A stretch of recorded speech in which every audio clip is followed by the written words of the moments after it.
Film Hobbit adalah sebuah film petualangan fantasi mengisahkan petualangan seorang hobbit yang bernama Bilbo Baggins saat ia masih muda.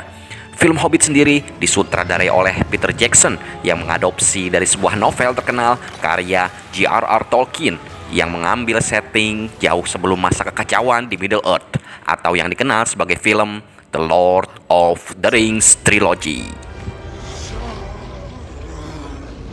Halo Sobat Gudang Gandum, masih tetap setia bersama kami Bang Jawek selaku admin Gudang Gandum. Kali ini kita akan menceritakan alur film yang berjudul The Hobbit: Unexpected Journey. Jangan lupa untuk sediakan cemilan kerupuk, secangkir kopi hitam, biar kagak ngantuk. Maaf. Tanpa perlu panjang lebar lagi, inilah alur ceritanya. Alur film diceritakan saat Bilbo Baggins yang sudah tua hendak menuliskan sebuah novel petualangan yang luar biasa yang pernah ia alami di masa dahulu yang dia persembahkan kepada Frodo. Pada masa dahulu kala, di negeri yang sangat jauh di timur, di mana kalian tidak akan pernah menemukannya saat ini, ada sebuah kota lembah, pasar yang terkenal sangat luas, penuh karunia dan berkah, damai dan sejahtera. Di kota ini berdiri kerajaan terbesar di Middle Earth yang bernama Erebor. Kota Erebor dibangun jauh di bawah pegunungan. Keindahan kota benteng ini adalah sebuah legenda kekayaan terhampar di buminya. Dari batu permata dan lapisan emas mengalir seperti sungai melalui bebatuan. Keahlian para dwarf tiada tandingannya menciptakan benda dengan keindahan yang luar biasa dari berlian, zamrud, ruby, dan safir. Sampai suatu waktu mereka menggali jauh lebih dalam di kegelapan, di mana mereka menemukan benda hati dari gunung yang bernama Arkenstone. Tror menyebutnya Raja Permata. Dia menganggap ini sebagai pertanda bahwa haknya untuk memerintah sudah ditakdirkan. Semua memberi penghormatan untuknya, termasuk Raja Elf Thranduil. Tapi tahun-tahun yang damai dan makmur itu tidak berlangsung lama. Perlahan hari-hari menjadi suram dan kewaspadaan kian berkurang. Kecintaan Tror terhadap emas makin menjadi-jadi. Penyakitnya telah mulai muncul dalam dirinya. Dan di mana penyakit mulai berkembang, hal-hal buruk akan mengikuti. Yang pertama mulai mereka dengar adalah suara seperti badai datang dari arah utara. Itu adalah naga api dari utara, Smaug, telah datang. Kematian sia-sia terjadi di hari itu. Sang naga mengincar emas dengan keinginan yang jahat dan buas. Erebor telah dikalahkan. Sang naga terus menjaga jarahannya selama ia masih hidup. Thranduil tidak ingin mengorbankan nyawa kerabatnya untuk melawan amarah sang naga. Tidak ada bantuan datang dari elf saat itu dan juga di hari-hari selanjutnya. Negeri mereka dirampas. Dwarf Erebor mengembara di padang gurun. Pangeran muda dwarf melakukan pengerjaan apa saja, menjadi buruh di desa. Dia tidak pernah memaafkan dan tidak pernah juga lupa.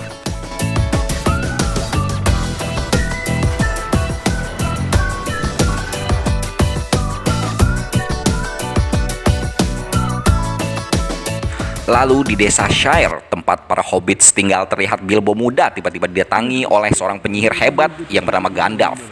Ia bermaksud untuk membagi petualangan bersamanya, tetapi Bilbo malah menolak. Kemudian Gandalf memberikan tanda di pintu rumah Bilbo yang dijadikan tempat pertemuan untuk para dwarf. Pada malam harinya, satu persatu para dwarf itu pun berdatangan bagaikan tamu yang tidak diundang. Mereka adalah Fili, Kili, Oin, Gloin, Dwalin, Balin, Bifur, Bofur, Bombur, Nori, Dori, Ori. Mereka mengambil semua makanan yang tersimpan di rumah Bilbo dan berkumpul bersama setelah sekian lama berpisah. Sampai tiba di mana Thorin, putra Tror, datang terakhir. Rombongan mereka semua berjumlah 13. Gandalf memberikan maksud dan tujuan para dwarf tersebut berkumpul di desa Shire adalah untuk mengajak Bilbo bergabung ke dalam rombongan mereka. Thorin dan yang lainnya ingin merebut kembali harta yang tersimpan di dalam gunung tersebut yang menjadi haknya yang kini ditinggali oleh Smaug, seekor naga raksasa. Dan Gandalf memilih Bilbo Baggins yang cocok dalam misi tersebut karena dapat bergerak dengan cepat serta bau hobbit yang tidak dikenali oleh Smaug. Bilbo ternyata menolak ajakan mereka dan di pagi harinya para dwarf meninggalkan desa Shire. Bilbo terbangun dan rumahnya tertata dengan rapih dan akhirnya dia memutuskan pergi bersama mereka meninggalkan desa Shire. Petualangan besar Bilbo Baggins pun dimulai.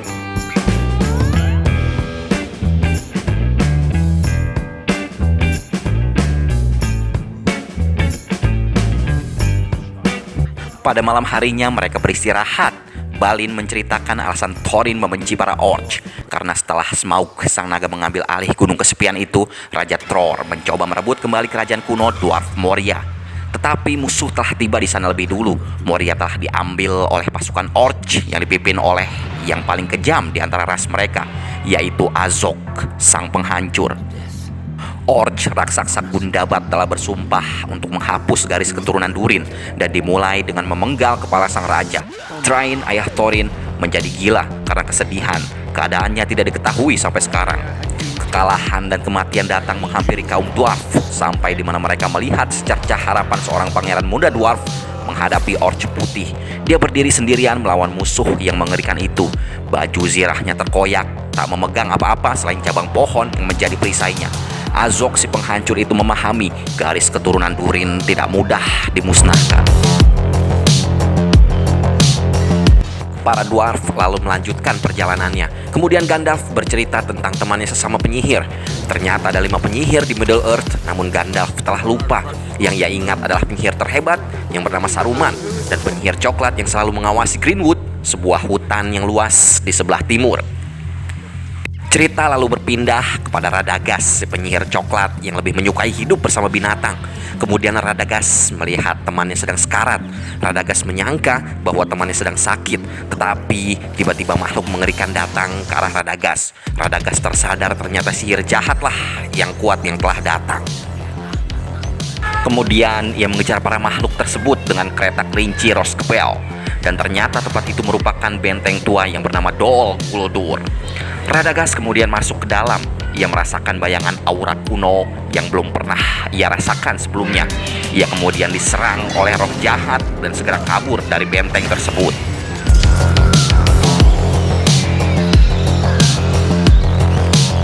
Hari menjelang malam kembali, kemudian rombongan dwarf beristirahat kembali. Fili dan Kili melihat kuda mereka diambil oleh makhluk aneh dan ternyata makhluk tersebut adalah troll. Lalu Bilbo ditugaskan untuk mengambil kudanya kembali, namun sayang ia malah ditangkap. Tiba-tiba para dwarf datang membantu menyelamatkan Bilbo dan melawan ketiga troll tersebut. Tapi ujung-ujungnya mereka malah ditangkap dan dijadikan sarapan pagi mereka. Gandalf lalu datang untuk menyelamatkan mereka dan seketika ketiga troll itu pun berubah menjadi batu.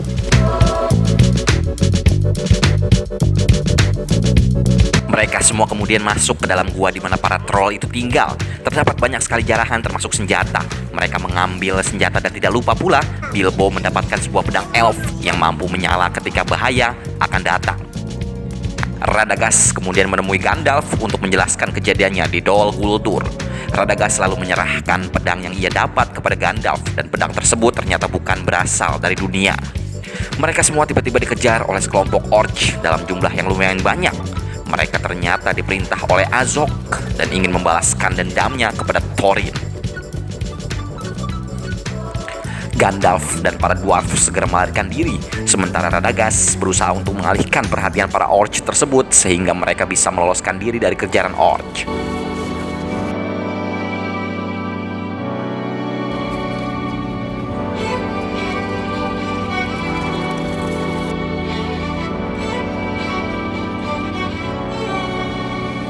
Namun sayangnya, para dwarf ketahuan dan terpojok.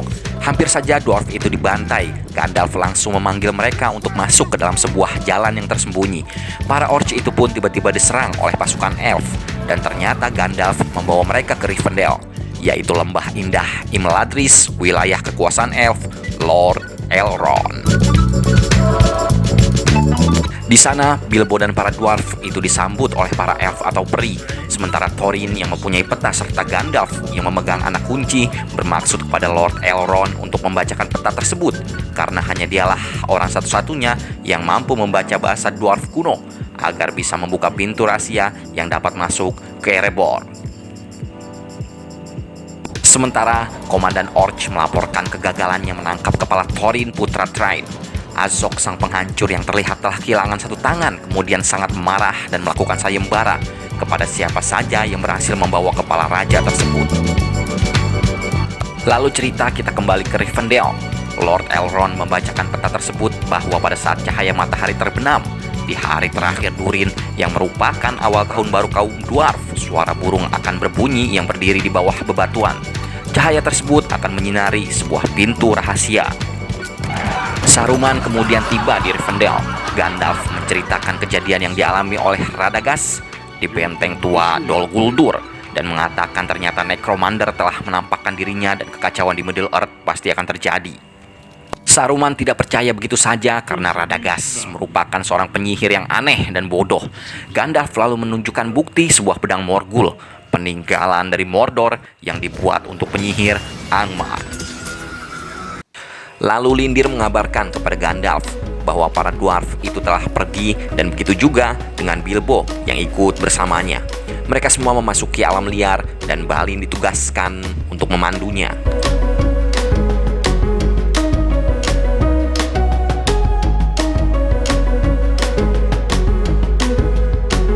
Perjalanan mereka tidak semudah yang mereka kira karena harus melewati tantangan alam yang begitu liar dan juga dari perburuan kaum Orc dengan wargnya. Mereka juga ternyata melintasi jalur yang tidak lazim di mana sang legenda para monster batu raksasa saling berkelahi satu sama lain.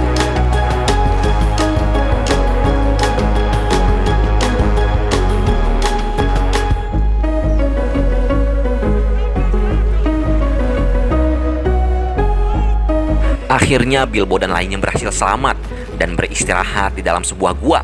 Bilbo diam-diam ingin kembali ke Rivendell karena merasa tidak layak ikut rombongan Thorin. Tetapi pedang elf yang ada pada Bilbo menyala dan hal itu adalah pertanda datangnya bahaya. Ternyata tempat di mana para dwarf beristirahat merupakan sarang kerajaan Goblin dan mereka semua ditangkap sementara Mr. Bilbo Baggins terjatuh ke dalam jurang. Di bawah jurang tersebut, Bilbo melihat sebuah cincin terlempar dari saku Gollum, kemudian ia mengambilnya. Cincin tersebut ternyata menjadi cikal bakal yang menjadi sumber kekacauan dan peperangan besar di Middle Earth di masa depan. Gollum mencari cincin miliknya yang hilang, kemudian ia mengejar Bilbo karena menganggap dialah yang mengambilnya. Hampir saja Bilbo tertangkap. Tiba-tiba cincin itu masuk ke dalam jari Bilbo, kemudian Bilbo menghilang dan berhasil melarikan diri. Lalu disinilah alasan mengapa Gollum sangat membenci kaum Hobbit. Sementara Raja Goblin yang berhasil menangkap Thorin segera mengambil kepala Thorin dan mengabarkan kepada Azog untuk mendapatkan hadiahnya. Thorin tidak percaya ternyata Azog sang penghancur itu masih hidup. Tiba-tiba Gandalf datang menolong mereka dan mengatakan,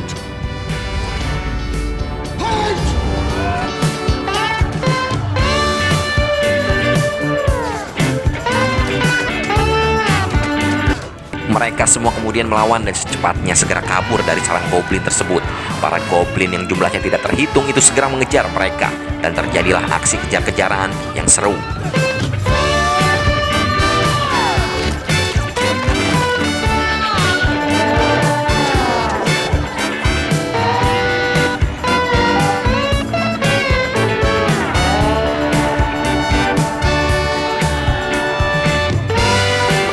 Akhirnya Gandalf dan yang lainnya berhasil keluar dari sarang berdebah tersebut. Maaf keceplosan.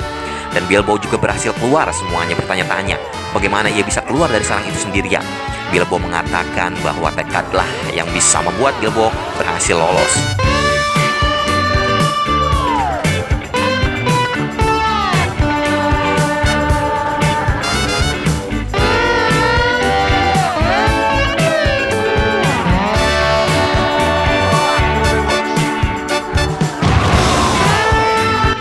Keadaan ternyata belum aman karena Azog tiba-tiba muncul serta warg seekor serigala besar mengejarnya. Mereka semua lari dan berusaha untuk memanjat pohon. Gandalf lalu melemparkan bola api untuk mencegah para warg menyerangnya. Sayangnya pohon tersebut hampir saja terjatuh karena tidak bisa menahan beban karena terlalu banyak. Gandalf lalu meminta bantuan kepada kaum Wyrms, sekumpulan burung elang raksasa yang ia sampaikan lewat sebuah kupu-kupu yang hinggap. Thorin yang melihat Azog segera menghampirinya untuk membalaskan dendam atas kematian kakeknya. Thorin lagi-lagi menggunakan batang pohon sebagai perisainya, tetapi sayang ia diserang oleh warg putih dan Thorin tidak sadarkan diri. Bilbo dan yang lainnya kemudian berusaha mencoba untuk melindungi Thorin, sang putra Thrain, putra Tror. Kaum burung raksasa itu datang tepat waktu. Mereka semua akhirnya diselamatkan oleh Wyrms yang baru saja tiba dan menyerang semua pasukan Orc.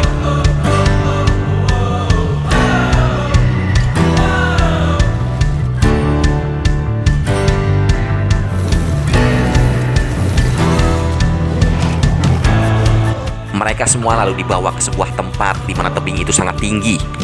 Di akhir cerita, Thorin akhirnya bangun dan mengucapkan permintaan maaf kepada Bilbo karena selama ini ia telah meragukannya. Namun Bilbo terlihat biasa saja karena ia juga ternyata ragu pada dirinya sendiri. Thorin akhirnya melihat Gunung Erebor yang kesepian itu setelah sekian lama. Kaum dwarf sangat merindukan akan kampung halaman mereka. Burung-burung terbang ke arah Erebor dan hal ini ternyata menunjukkan sebuah pertanda yang baik. Nah, itulah alur cerita film Hobbit yang pertama. Tetap dukung terus channel Gudang Gandum karena kami akan selalu memberikan konten yang menarik, nyentrik, tapi bermakna. Sampai jumpa lagi di sequel selanjutnya.